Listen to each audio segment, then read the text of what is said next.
आजिकाली तो समस्ते से आइसक्रीम और कोल्ड ड्रिंक्स पछरे पागल हेले आम बेले खरा दिन किछि अलगा थिला। सकालु सकालु पेट आ मन को शांति करिवा पाई से कंसाए दही चूड़ा किंबा मांडिया जाऊ।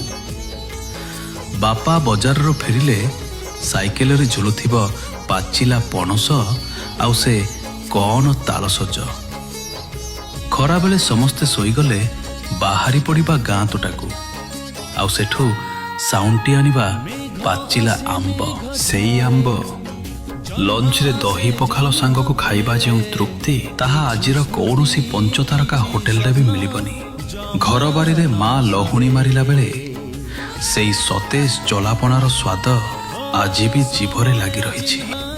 अगनारे जेजेमांको से आंब अचार सुखैबा आउ मांको हातर से चटपटा आंब खटा सबु जेमिति गोटे गोटे स्वप्न भली लागे।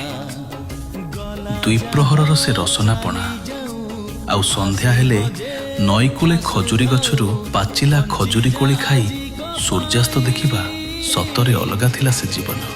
एते सबु खाई सारले भी दांड को मलाई बाला आसिले से अझट करी मलाई खाइबारे जो शांति थिला कौन से दिन पुणी फेरिबो। आमे कौन आउ थरे से जीवन को मन भरी बंची पारिबा। आज खोजुची बसी भुवनेश्वर रो 45 डिग्री खरारे एसी रूम भितरे बंदी होई। सतरे आम बेलर से खरा दिन आज केउठी हजि जाइछि।